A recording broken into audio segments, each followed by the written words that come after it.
Good morning, everybody. My name is Kim Andrews. I am a health educator and program coordinator here at Keystone Wellness Programs, and we are just a small portion of the Dear Mind 2 grant that is run through Kim and Jen. And I am going to ask for a little bit of grace today because several months ago, we've been trying to get this scheduled for a while, and I had a presentation kind of put together based on what we were seeing at the time with possible legalization taking place here in Pennsylvania.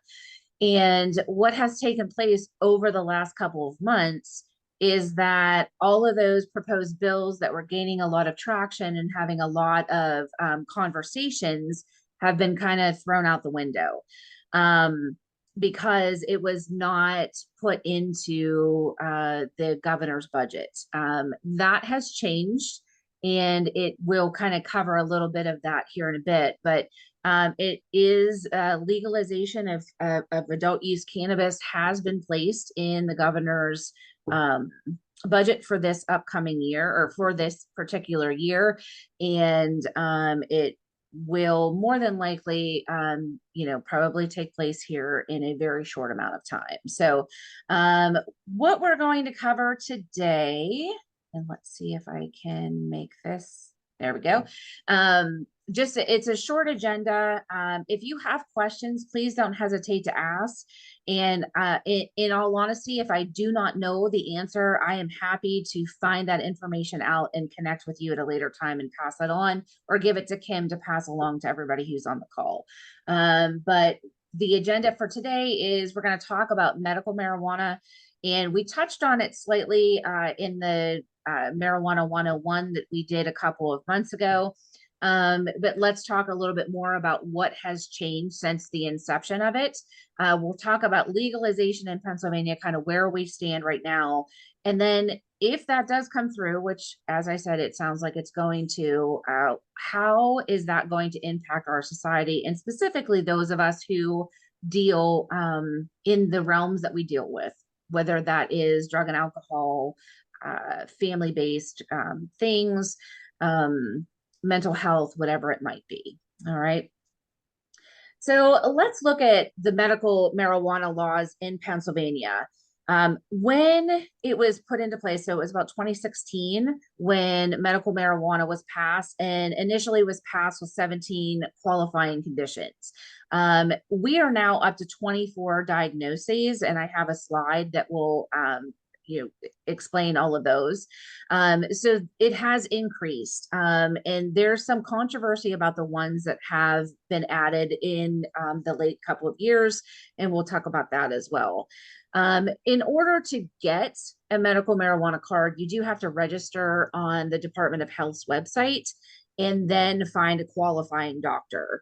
There are 10 in Beaver County, but throughout Pennsylvania, you can, there are, I think, about 4 or 5 pages worth of people who are doctors who are qualified to provide a medical marijuana card. In 2020, as initially posted, we were supposed to meet with a doctor one-on-one in person. There was supposed to be significant indications of whatever condition you were seeking the medical marijuana for. So if you were, meeting with them because of seizures, you were supposed to have a long list of other medications or therapies that you have tried before moving to medical marijuana. In 2020, with the pandemic, then Governor Wolf waived the requirement that they had to meet in person. They could now do it virtually. And with that shift was a significant shift on how they approached the entire breakdown and administration of the medical marijuana card.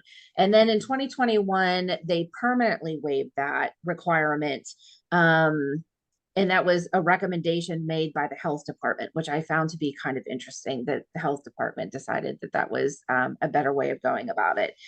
Once you're approved, you do pay $50 to the Department of Health to get your card. And then every year you are required to renew that card again, $50 to the Department of Health.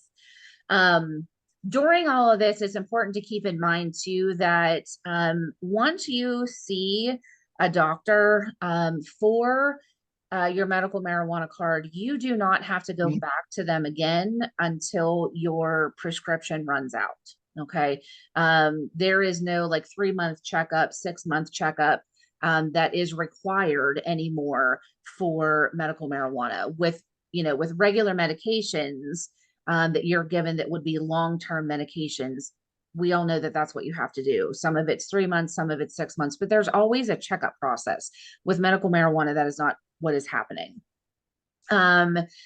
We see that dispensaries are allowed to give a 90-day supply. At this point in what is on the website, Beaver County does not have any dispensaries listed. Does anyone know if that is correct?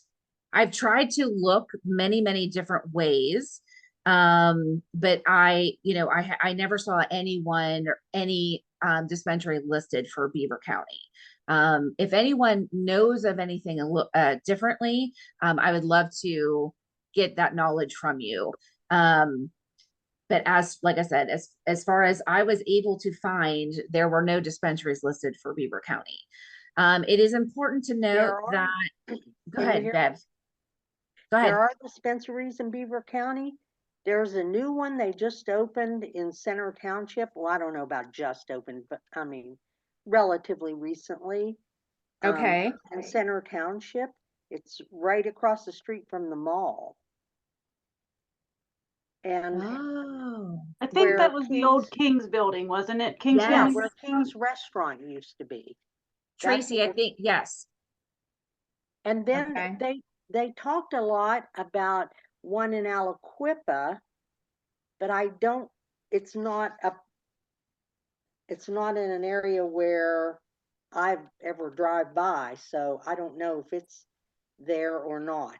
But when they first legalized the medical card, they were building in Aliquippa. That was back when they were saying they were trying to put dispensaries in economically depressed areas to try to, bring more money into the area, which sort of seemed bizarre. But it was somewhere in Aliquippa. I'm not sure. Okay. So it's interesting then that on all of the listings that I was able to pull up, there was not one listed for Beaver County. So we thank you for that information. I'm going to look into that a little bit further, and we'll kind of make that correction, and I'll let you know what I do find out. But thank you for that. Because you're right. We have seen, even though, and I'm kind of jumping ahead here, even though we want to make sure that people are not being prosecuted, those who have those expunged, all of these things, they're still very predatory in the locations in which they're putting these. Very similar to, we see in tobacco use, heavy representation in African American communities. And same thing with alcohol distribution. There's a higher percentage of alcohol distributors in African American communities. And it is, to me, like I said, very kind of predatory, very predatory, not kind of, but very. So again, kind of going back to this with the transportation, it's important for people to realize that it needs to be transported in the trunk of a car. I do some education on behalf of Beaver County to those who were recently arrested for some kind of marijuana issue. And the majority of them do have their medical marijuana card. And I feel like when I talk to them, they are not aware of the rules and regulations still surrounding it. And this is one of the biggest ones. When they purchase, it is usually put in like a brown paper bag and stapled with a receipt on the outside of it. And they are supposed to, like I said, put it in the trunk of the car, but even further, it's actually supposed to be in a lockbox, not just in the trunk of a car. And there are so many people who don't recognize that, that they're unaware that is how it is supposed to be transported. And they are also supposed to be keeping their original receipt with them at all times until that original purchase was consumed. They can get rid of it, and then they need to carry the next one. um Medical marijuana still cannot be consumed in public. That's the other thing that, there's so many with the mindset that when medical marijuana was put into place, that meant we legalized recreational use of marijuana and that it could be used anywhere. That is not the case. Medical marijuana cannot be consumed in public. It cannot be consumed in the car. It is in your home, not outside of your home, but in your home only. Okay. They can still get a DUI with a medical card. It does not, much like other medications that you could be prescribed. If you are driving under the influence, you can still get a DUI. And that goes with medical marijuana as well. Another thing that a lot of people don't realize is once you are on the list for a medical marijuana card and you possess that card, you are unable to possess or apply to purchase firearms in the state of Pennsylvania. And this carries into a lot of other states as well, that have medical marijuana in there. And then finally, it's really important to recognize too the fact that you cannot travel outside of the state with that medical marijuana. It must be consumed in state lines. So travel with it is not suggested. And I know recently we've heard of a lot of people who had medical marijuana and traveled not only within the United States but outside of the United States. And we've had an awful lot of them being detained in other countries. So these are the kind of the rules and regulations surrounding that. And with, like I said, with the medical marijuana, there was a lot of confusion. Many people still believe that with the passing of medical marijuana, that legalized the use of marijuana for everybody. And we know that that's not the case. When we look at the conditions that are acceptable conditions to get a medical marijuana card, can everyone see this, or do you have like a gray box on the second, like covering the second? We can see it. You can see the whole thing? Yeah. Yeah, I could do Okay, that. great. Thank you for that. So you can see all of the 24 different conditions that are have the ability to have medical marijuana prescribed for it. And you can see that the number of incidents just in 2023, why people were seeking the card.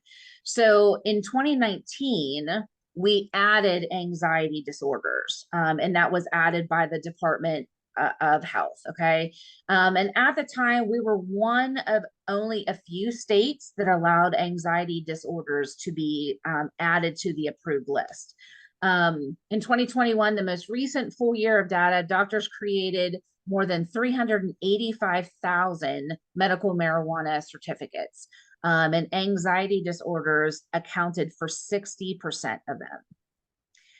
The unfortunate thing is a lot of medical evidence that cannabis, marijuana, or its compounds is for treating anxiety is extremely limited and very mixed.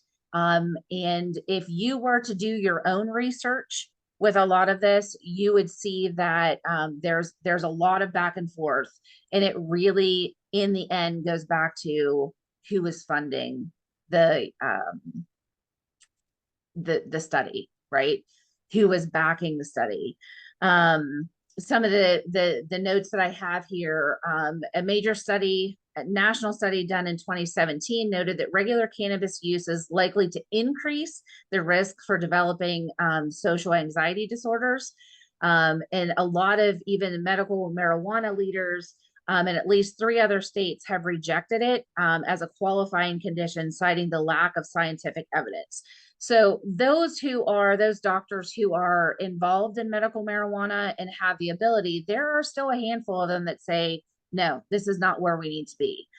When you look over the last couple of years of the number of medical marijuana cards that we have been providing, in 2017, there was only 1,200 that were given and provided in 2017. In 2021, though, we had 385,426. Okay. So I realize that's a couple of years behind, but that's the most recent data that I could find. So you can see that over the years, how much we have increased. And even from 2020 to 2021, we jumped over 100,000 of people who were seeking medical marijuana. And again, like I said, you can see those numbers here from 2023, just how many people were seeking it for anxiety disorders. Okay. Any questions on that? No? Okay. So where do we stand right now as far as legalization in Pennsylvania? As I was stating earlier, throughout last year, there were several bills, and I believe there were a total of 4 different bills that were being discussed and put together. Quickly, 2 of the bills were kind of thrown out, and the people who were writing those joined the others in putting two bills that gained a lot of traction over the last year. And like I said, they were both kind of put the kibosh on both of them. And so we're really at a guessing game when it comes to this. We don't know what direction we're going to go in. We just know that Governor Shapiro is really pushing for a bill to hit his desk. And his quote is, "I ask you to come together and send to my desk a bill that legalizes adult use cannabis and expunges the record of people who have been convicted for nonviolent possession of small amounts of marijuana." I've been heartened by the fact that more and more Republicans and Democrats are coming on board, embracing liberty and economic opportunity. So let's get this done. So he is definitely, like I said, pushing for it to have it taken place and put in place. So the budget itself, I'm just going to go ahead and skip to this part. The budget itself, let me move you so I can make sure I'm reading this correctly. When you look at the breakdown that is provided, so PCCD, so Pennsylvania Commission on Crime and Delinquency, is going to get about 10 million of the dollars for restorative justice. The Department of Agriculture, their operations is going to get some. The revolving loan fund is going to get some. So state police is going to get some, Department of Revenue, and the rest of it will remain in the general funds. However, there is no funds being provided to DDAP for prevention, treatment, or recovery efforts. And those of you who are working in the field, we know that prevention is going to be key in making people aware and continuing to make people aware of the consequences, because there are consequences to this, regardless of what people believe and what has been kind of put out there by pro-marijuana companies, agencies, people, is that there is some significant impact for those who begin to use marijuana, and specifically using them at an early age. Treatment for it, we in Beaver County have seen an increase of people coming to Beaver County for an assessment to be done where marijuana is their drug of choice. When we look at the diversion program, of the people who are involved in it, I think it's about 60+% that mention marijuana as one of the reasons why it's either use and like polyuse, meaning they're using more than one substance, or marijuana is their substance of choice. Okay, so that's a little unsettling for me in the world of prevention, and should be for those of us in treatment and recovery efforts as well. And on the flip side of that, those who work in mental health with marijuana induced psychosis and those kind of things, it's also, rather concerning. So when we talk about it becoming legalized, why do we need to be concerned about the legalization? So as I said earlier, there were a lot of things in previous bills that were being presented that have a lot of concern. Okay. A couple of them being that there were, the one bill did not limit the levels and the potency of THC, meaning that the potency levels of certain types of marijuana or THC products could be extremely high, within 90%. When we see levels and people using that high potency of marijuana, it can have a severe impact to the physical well-being of that person. We can look at convulsions. We can look at seizures. You can see that there is an impact. One of the other concerning things is there was the one particular bill did not allow municipalities to limit the number of dispensaries that were coming into their area. Okay. So if you think about, just because, this is kind of an easier picture, if you think about that main street in Beaver, okay, where, the wood fire grill is and the ice cream and Uncle or Grandpa Joe's, that whole little stretch right there. If there are places that go out and they're up for rent or for purchase, and then several of them start coming up, there's no stopping dispensaries from taking up every one of those open locations. So that is of some concern. In addition to that, when we talk about getting, opening new alcohol distributors or whatever it might be with alcohol, whether that's, homegrown or not homegrown, but like mom and pop shops, there are regulations in the state of Pennsylvania that it has to be a certain distance away from schools. That was not included in any of this. Okay. So we will be, if that is part of this next thing, then you have the concern about, what kind of lighting are they going to use? If you go into certain states that have permitted legalization, you are bombarded with neon lights. There are green lights all over the place of what they sell, and they're on all the time. There was no discussion of any of those kind of things in the proposed bills. There didn't seem to be any concern for that. So when we talk about all of these things, and again, I'll kind of point this out in a bit, but it just adds to the normalization of use. And we're seeing that already. Go ahead. A question. Yeah. You were talking about, the main street of Beaver. Beaver is dry. Yes. Is there a provision for cities and towns, boroughs, to decide whether to allow dispensaries, just like they make the decision whether to allow bars and restaurants to sell alcohol, in their town or not? Towns can vote to be dry. Correct.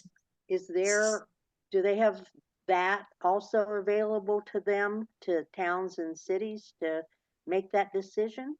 That's a great question, Bev. And that was the question that I proposed. We were having regular meetings with some of the people from the state, DDAP and EPIS and different places like that were kind of passing this information along to us.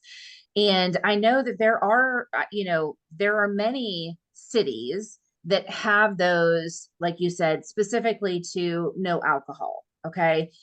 The problem with it is if they don't change what their law is and include THC,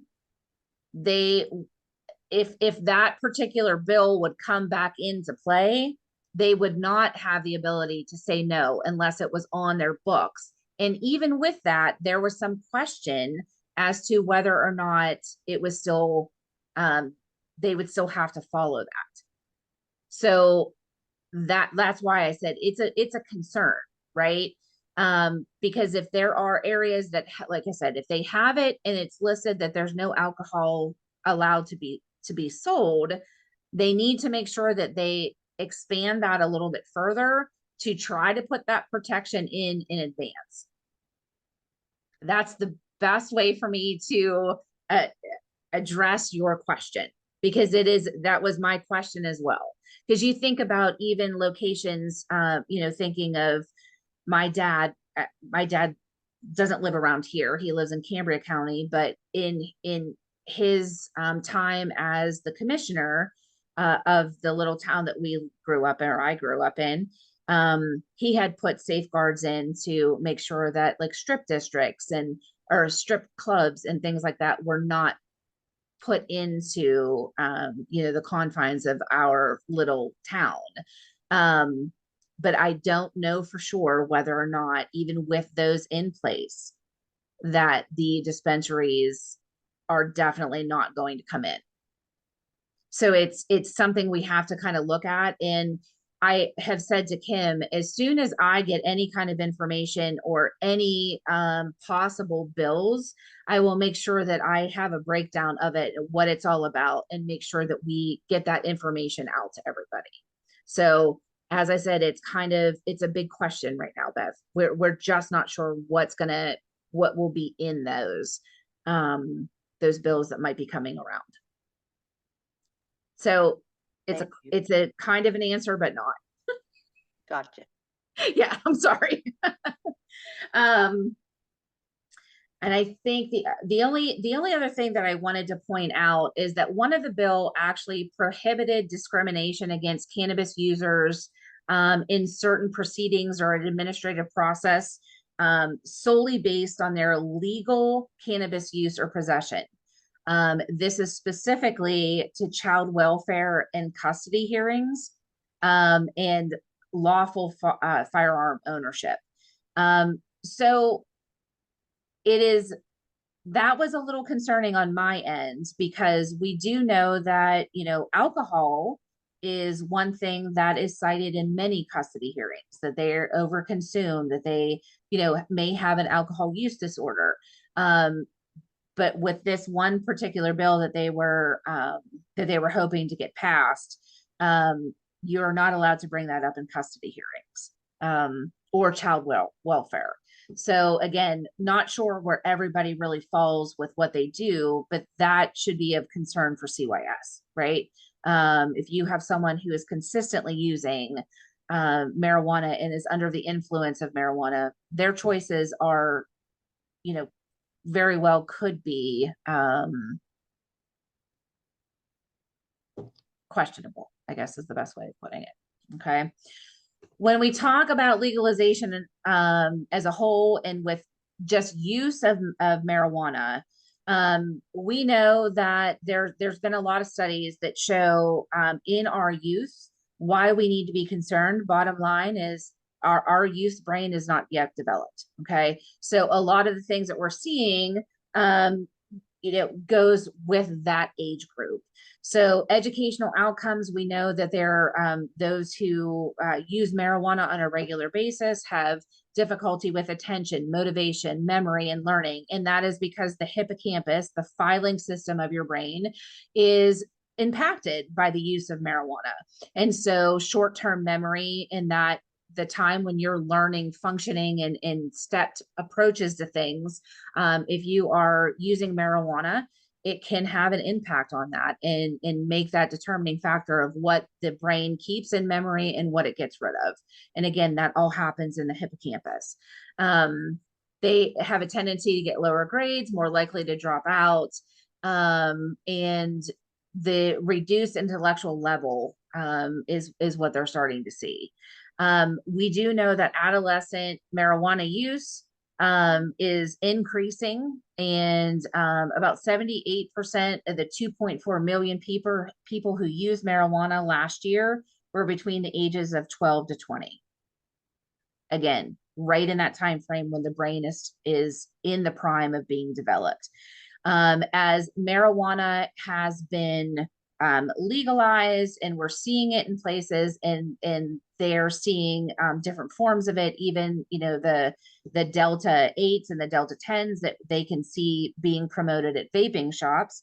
The more they see that, and the more that it becomes in the community, the perception of harm continues to decrease. And I'll show you specifically for Pennsylvania what that looks like. And we do know that about 3,000, a little over 3,000 youth try marijuana for the first time every day. So, again, we talked about the 8 points in IQ drops with regular and heavy use. This is kind of reiterating all of that, but with life outcomes as well, we're looking at a lower satisfaction of life.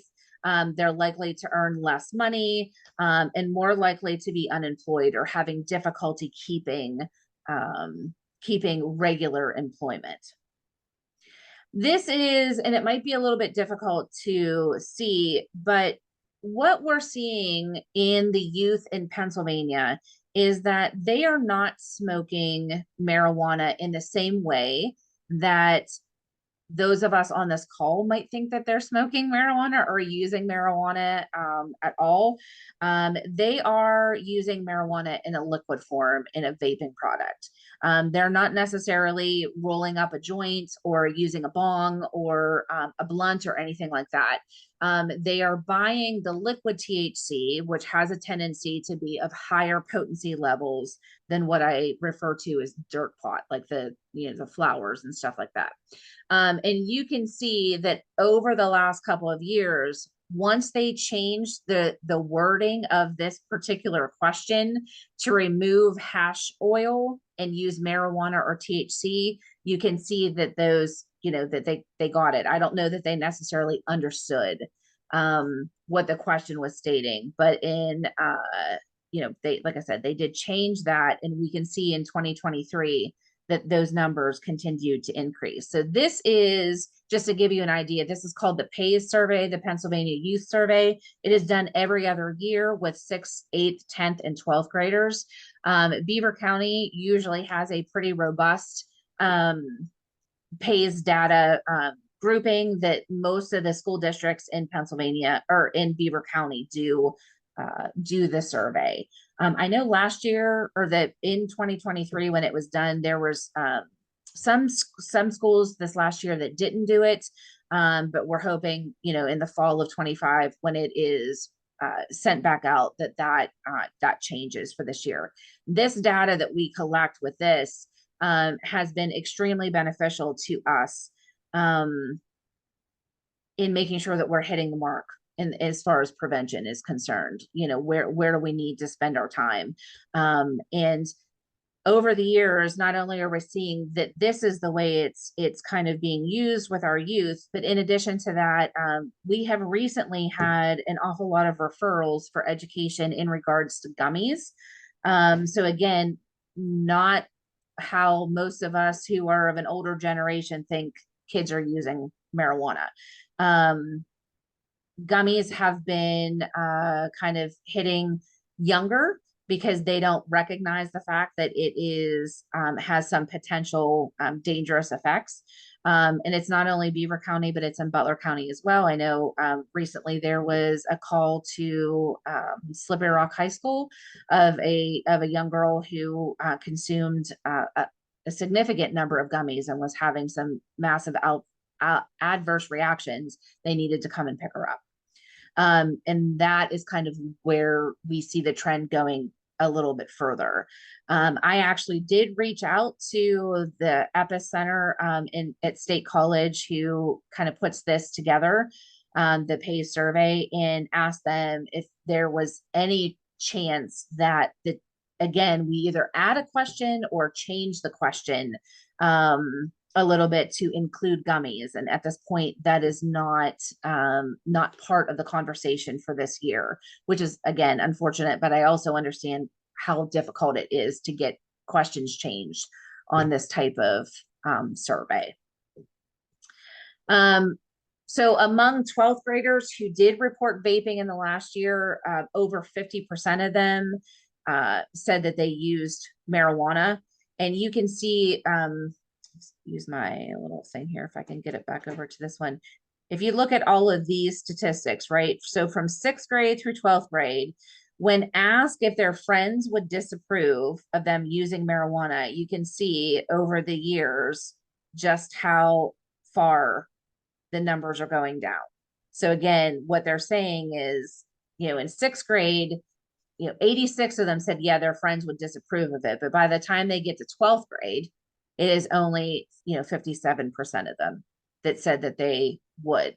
But alcohol is still higher than marijuana use. So I thought that was an interesting kind of thing. And again, this is Pennsylvania students that are taking this. So what we've seen in states that have legalized marijuana, they've seen an increase in a whole lot of stuff. And you have to remember, we have about 24, I think right now it's 24 states, and then the Washington, D.C. have legalized recreational use of marijuana. And we're at so many different stages, like how long they have had it legalized, to newbies who are just allowing it to be legalized, who have put it in place but don't have dispensaries. There's a whole lot of different levels, and each state obviously writes it a little different. There are some states that allow all types of marijuana to be consumed and created. There are some places that, there are no gummies, there are no, they put regulations on certain things. What we have seen pretty consistently over all of it is that traffic deaths where the drivers tested positive for marijuana increased significantly. All Colorado deaths, according to this statistic, increased by 29% when it came to traffic deaths.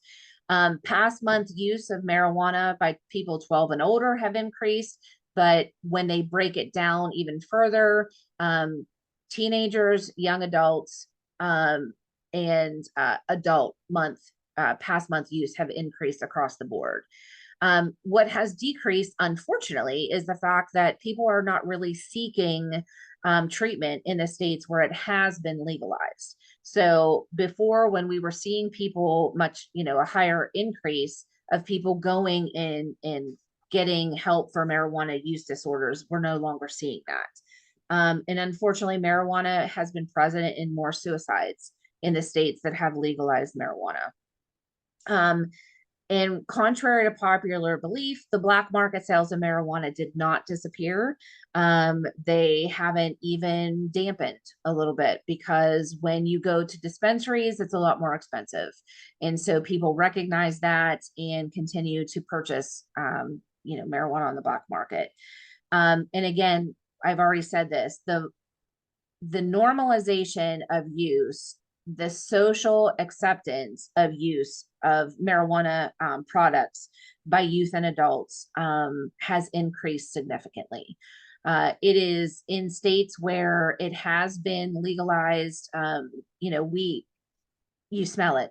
You smell it driving down the road. It infiltrates your own car on the highway. I've been to Baltimore and DC, California, all of these places that have legalized it, and you drive down the road and that smell comes into your car. And I always say, if you're not allowed to smoke cigarettes, and I'm not allowed to smell cigarette smoke, why am I allowed to smell marijuana smoke? It's a little bit of a pet peeve of mine. In addition to that, we have something called the Dawn Network. So it's drug abuse. It's an early warning system in essence of what it is. And it has reported an increase in child ER visits due to accidental ingestion of THC products. So they're in a home where, whether it's parents or someone else that is not properly storing and putting, whether it's medication or just legalized use of marijuana. They're not storing it the way that it should. Young people are getting into it and they're having again, adverse reactions to a toxic level. Okay, so we've seen an increase in that over the years as well. More importantly, for those of us dealing with, the deer mine 2 specifically, the marijuana induced psychosis is starting to, those rates are starting to increase. The more that we're researching about it, the more we're learning about it. There's one research project that was just released, I believe at the end of 2024, that saw daily use of marijuana with a 15% THC level. Okay, so about a potency level of 15%, which is on the low end of a lot of this stuff. It raised the likelihood of marijuana induced psychosis, that risk, by 5%. And that's, like I said, at a low level of THC in the product. So imagine with every percentage increase of THC potency, how much does that raise the likelihood of marijuana induced psychosis? We do know that males in particular are seeing higher rates of the psychosis due to marijuana. And another study showed that 47% of those who had an episode of a marijuana induced psychosis were then diagnosed with bipolar and schizophrenia. So that history is super important to know. If there is a history of mental health concerns in your family, that puts you at a higher risk of having, a psychotic episode, or again, like having that push you into a bipolar or a schizophrenic diagnosis as well. So higher potency, higher risk, and our potency levels continue to climb. We are seeing it across the board, even with, like I said, going back to the dirt pot that you put in a bowl or a bong or whatever it might be. We are seeing that because of the way they are manipulating the seeds and doing all kinds of genetic changes to it, those potency levels are getting very high. When you pull it out and you're making a liquid version of it, again, there's the possibility of increasing that. And those potency levels can rise to about 90%. And we have seen liquid THC in Beaver County at that high of a rate. So again, 15% raises the risk by 5. Imagine that higher amount. So I think question, Kim. Yeah, sorry. Go ahead, Bev. I'm sorry. Is there a limit on that in the law? How potency? No. So the one law specifically stated that there would be no limit. Concerning, right? Okay. Yeah. And again, like I said, I don't know what the end result is going to be of what the newer things look like. Josh Shapiro is saying that it is important for him to make sure that we are keeping it out of the hands of youth and all of these things. And again, it is this youth and early adulthood that we need to be concerned about, right? With specifically with high potency THC and the marijuana induced psychosis, right? That age where the brain is still being developed and it, kind of working on that pruning and what we need to, kind of bulk up on and what we can kind of let go. That time frame is of huge importance. So even putting a limit at the age of 21 still puts 4 years, right? They're seeing, when you look up statistics for this like early marijuana induced psychosis, it's up until 25. Those numbers and that age is up to 25 where they're seeing the highest number. And so, like I said, most states have it at a 21 age range, much like alcohol and nicotine. And unfortunately, I think it needs to be higher than that, right? Because we still have 4 years of brain development if they're developing on the same rate everybody else is. 25 is the average. Some statistics are actually, and some studies are actually showing us that number is getting a little bit higher. So, like, meaning that it's older until the brain is fully developed.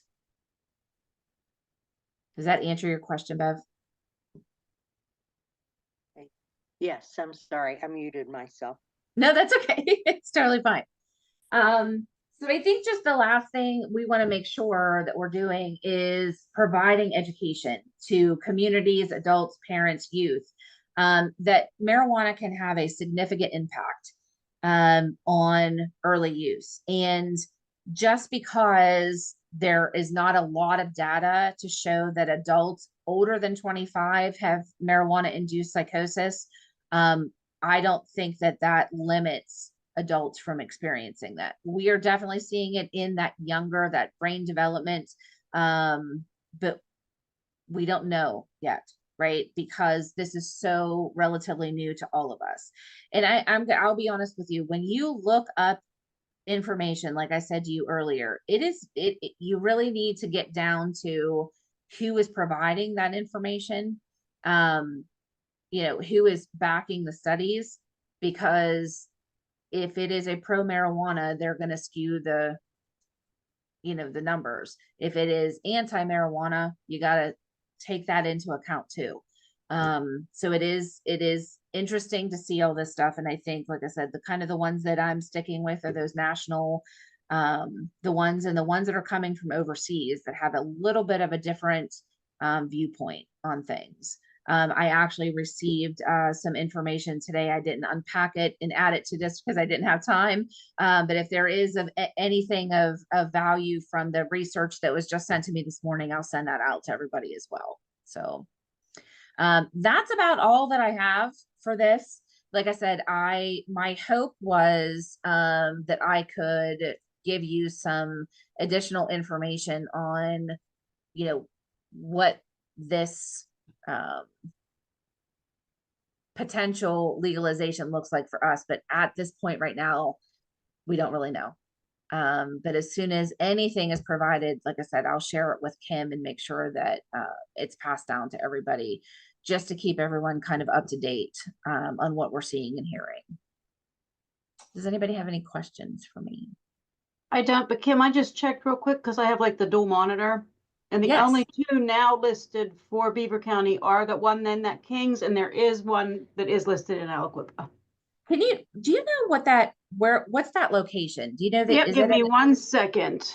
I think it said Sheffield Avenue. okay. So let me see if I can get the exact, yeah, so it says Liberty Cannabis Dispensary, Sheffield Road, and then Ascend Dispensary Outlet in Monaca.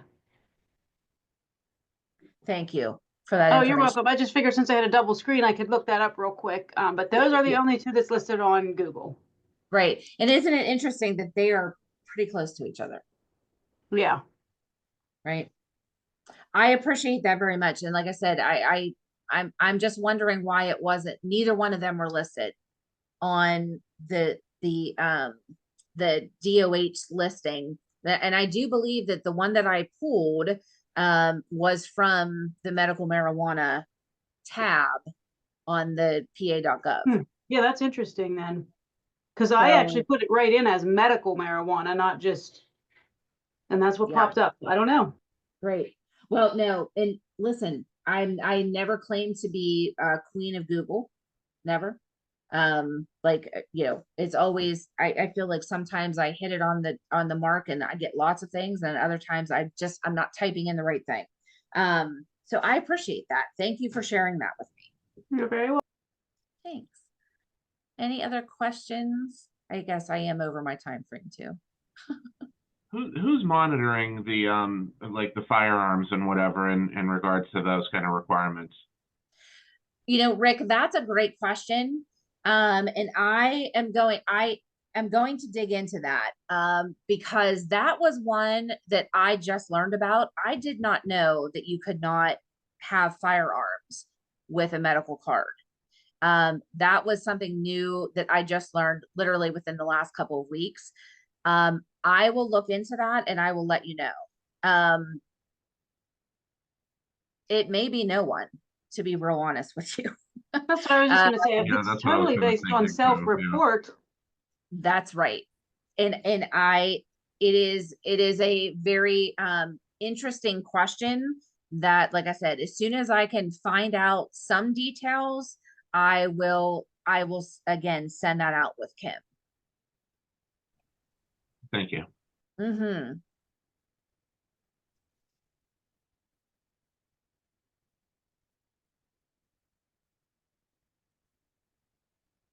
I'm gonna just write this down.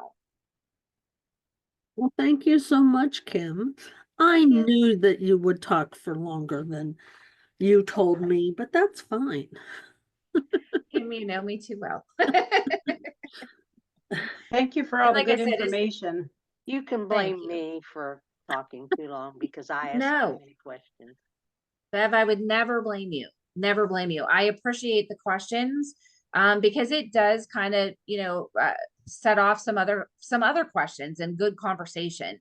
I'm a big believer in questions during presentations. I think it's important. And like I said, I have no problem saying that I don't know, and getting back to you at a later date. So I have some things on here that I'm gonna get back to you on a later date for sure. And I appreciate that because the more you ask, the more I learn, which is better for, for us in the end. So